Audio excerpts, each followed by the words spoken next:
And hopefully, if you're lucky, you get to rock bottom.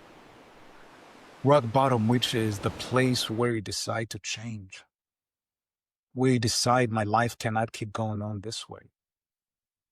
It could be a friend, it could be whatever inspiration. But the truth that I've learned is it comes from you. It's a tough decision, but you decide to make that decision. Stop being in denial of the current circumstance, to stop fighting, you know, because for me it felt like I was just so lost. I was so pained. I was so in my head, just constantly hiding.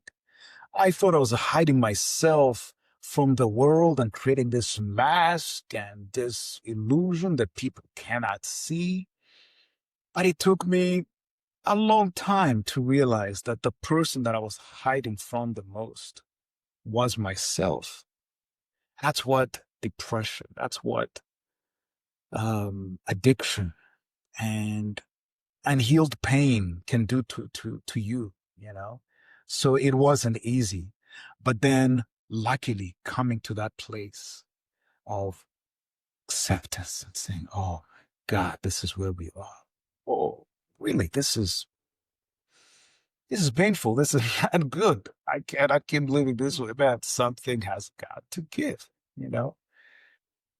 And luckily got me to surrender. And surrender for me was, for lack of a better word, just God saving me, God's grace upon me. I never knew that word, grace.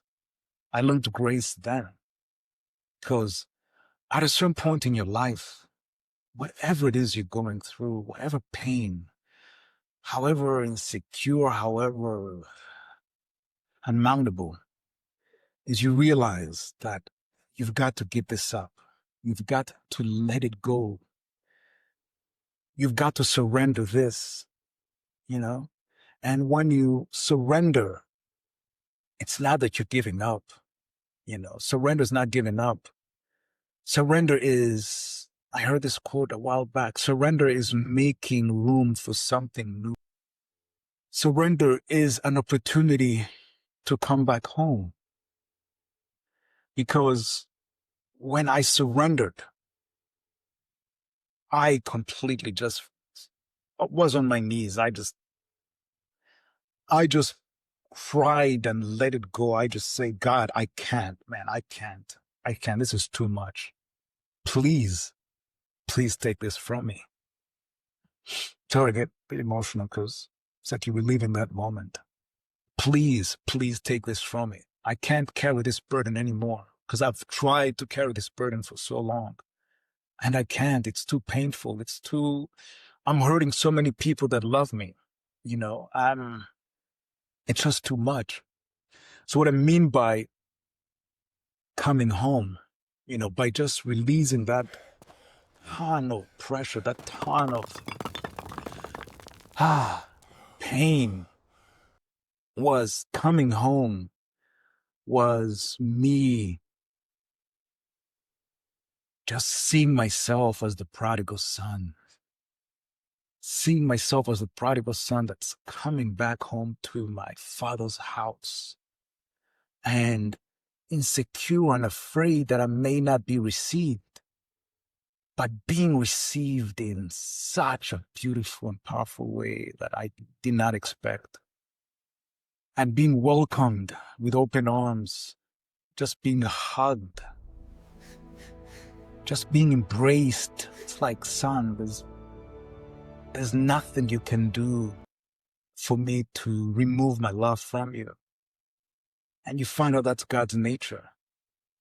He cannot remove his love from you, no matter what you do. And I've realized, I've seen it so many times that there's so many times he tried to reach out to me and I said no. But it was so powerful to come home and to feel that I'm not judged, to feel that I'm not dirty, to feel that I'm not a mess. The prodigal son in the story becomes a servant or a slave. I don't remember the exact specifics, but he's working in a pigsty.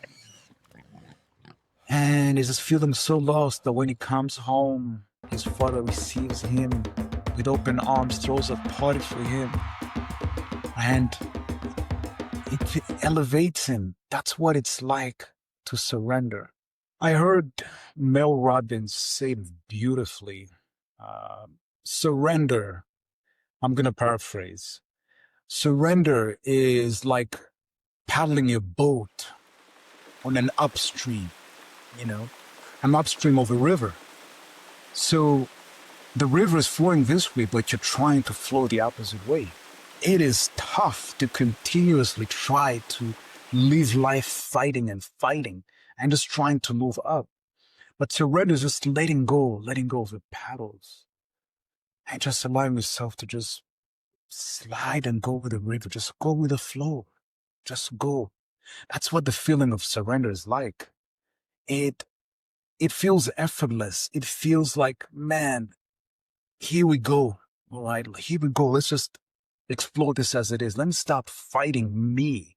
Because the thing that we stop to realize is the person we're fighting is ourselves. And we keep thinking that it could be, sometimes we have mental wars and battles of this person did this person did that, this person did that. And talking about Mel Robbins again, I happened to start reading a book on let them. And the let them theory, where at a certain point you have to just say, let them. If they hate me, let them. If they don't wish me to succeed, let them. If they don't care about my health, let them. But by saying let them, you're allowing yourself to really care for yourself and not give your power to anyone outside of you. But realizing that within you, there's a possibility that's so untapped. And that, of course, starts with surrendering.